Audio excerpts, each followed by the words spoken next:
We all know how the NBA draft is supposed to work. The worst teams get the best picks. Small markets finally get a shot. It's built to keep things fair, at least on paper. But when you actually look at what's been happening, some of these random outcomes don't feel random at all. It's the same teams, the same patterns, the same convenient results. Now, I'm not here to tell you what to believe. I'm just going to show you what's been going on. And by the end of this video, you tell me, is the NBA draft just broken? Or is it something way worse? Not long before the 2025 draft, the Dallas Mavericks did something that shocked their entire fan base. They traded Luka Doncic, their franchise player, their superstar, gone. In return, they got Anthony Davis, a move that had fans in Dallas absolutely fuming. The trade felt rushed, unbalanced, and made zero sense for a team that was already struggling. But then the lottery happened. Dallas had just a 1% chance of landing the #1 pick. 1%.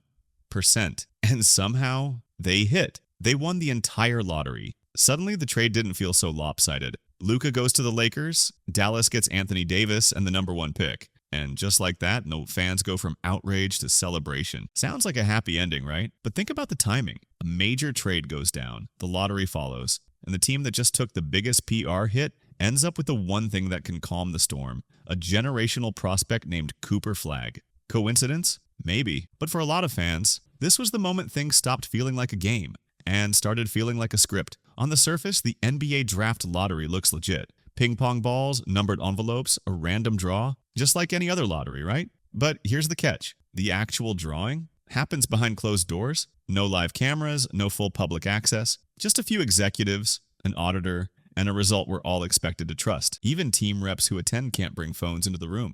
They watch in silence and then come out smiling for the cameras after the winners are already decided. Why does that matter? Because if the league did want to influence outcomes, this is the easiest moment to do it. Hey! Come on, man! That's too easy! No one's watching, no one can prove anything, and the people who benefit most from a specific result are the ones running the show. It's not just shady, it's the perfect setup for a controlled surprise. And historically, that surprise tends to go to the teams the league needs to win, not the ones who actually deserve it. But if you think this only happened once, wait until you hear what went down in 1985. That year marked the NBA's first ever draft lottery. It was supposed to bring excitement and fairness to the league, but instead it lit the fuse on one of the most persistent conspiracy theories in sports history. Here's the setup. The league was struggling. Ratings were down, interest in small market teams was fading fast. The Knicks, the league's biggest market, had become irrelevant. But then came the draft. The prize? Patrick Ewing, the most hyped college player in the country, a once-in-a-decade franchise changer. The winner, the New York Knicks. Wow. On paper, they just got lucky. But when people watched the footage, something felt off. One of the envelopes was clearly banged against the metal drum, and that same envelope had a visible bend in the corner. The theory? That envelope was intentionally creased or frozen so then Commissioner David Stern could feel it during the drawing. And just like that, boom, Knicks win. Ewing goes to Madison Square Garden. The league gets its dream scenario. Of course, the NBA has always denied this. No proof was ever found. But ask longtime fans or insiders, and they'll tell you the same thing. That wasn't luck. That was a setup. Even sports writers at the time were raising eyebrows. How does the league's biggest market, with one of the worst teams, magically land the most important player in the draft during the NBA's ratings crisis? Let me think about this for a minute. Too convenient. Too clean. And here's the thing, it worked. The Knicks became relevant again. The league made money. TV ratings bounced back. So ask yourself, if the NBA pulled this off once, why would they ever stop? The frozen envelope theory may have never been proven. But what it did prove was something much deeper, that the NBA learned a powerful lesson. You can manipulate the outcome and make it look like fate. And over the next few decades, the patterns only got harder to ignore. If you think the frozen envelope was just a one-time thing, think again. Because ever since 1985, the NBA has had a habit of rewarding certain teams at just the right moment. Take 2019. The New Orleans Pelicans were in shambles. Anthony Davis had just forced his way out, demanding a trade to the Lakers. At first, the Pelicans refused. Their GM, Dell Demps, stood firm. But then, suddenly Demps was fired. And who replaced him? David Griffin, LeBron James' former GM from Cleveland. Just weeks later, AD gets exactly what he wanted, a trade to the Lakers. Now here's the kicker. That same year, the Pelicans, who had only a 6% chance, landed the #1 pick in the draft.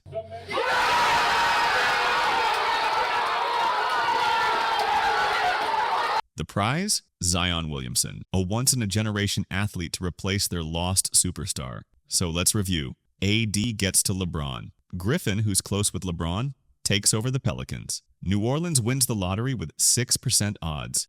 It's not illegal, it's not even provable, but it keeps happening, and fans are starting to realize the lottery isn't about rewarding the worst teams. It's about setting the stage for the league's biggest storylines. That's either the greatest coincidence in NBA history, or it's the league quietly making sure everyone gets what they need. And this isn't just a Pelicans story, it's a LeBron story. Every time his teams need a shakeup, the stars seem to align. Cleveland miraculously lands #1 picks before his return. The Lakers land AD after Griffin steps in. And now, in 2025, the Lakers get Luka, just as another superstar cycle ends. Zion to New Orleans, Luka to LA, LeBron always protected. If that's not a pattern, what is? Just when it seemed like the NBA had hit its dramatic peak with Luka and Flag, a new twist was already brewing, 500 miles south in San Antonio. Because the league? Yeah, it wasn't done yet. The Spurs landed the #2 pick in the 2025 draft. Not crazy on the surface. They weren't the worst team, but they had decent odds. But it's what happened after the pick that raised eyebrows. Just hours after the lottery results dropped,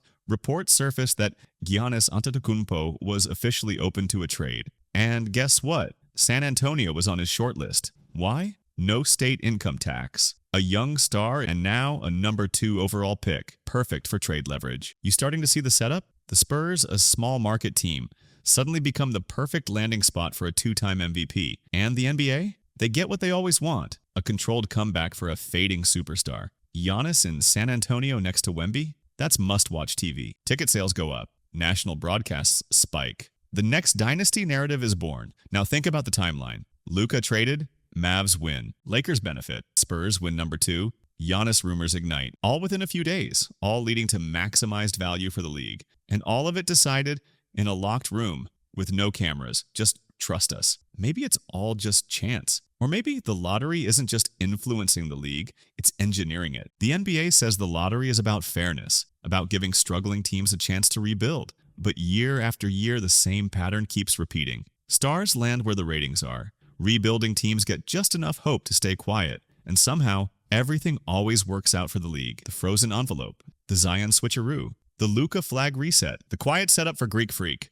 Coincidence after coincidence. And sure, maybe none of it's proven, but if you've watched long enough, you start to feel it in your gut. This isn't about ping pong balls, it's about power. And as long as fans keep believing it's random, the system keeps working exactly how they want it to. So now that you've seen the pattern, what do you think? Is it just bad luck for your team? Or is the draft really just a tool to keep the NBA's biggest storylines alive? Either way, next time the lottery comes around, pay attention, not to the pick, but to who benefits. Because sometimes the biggest rig isn't on the court, it's behind the curtain.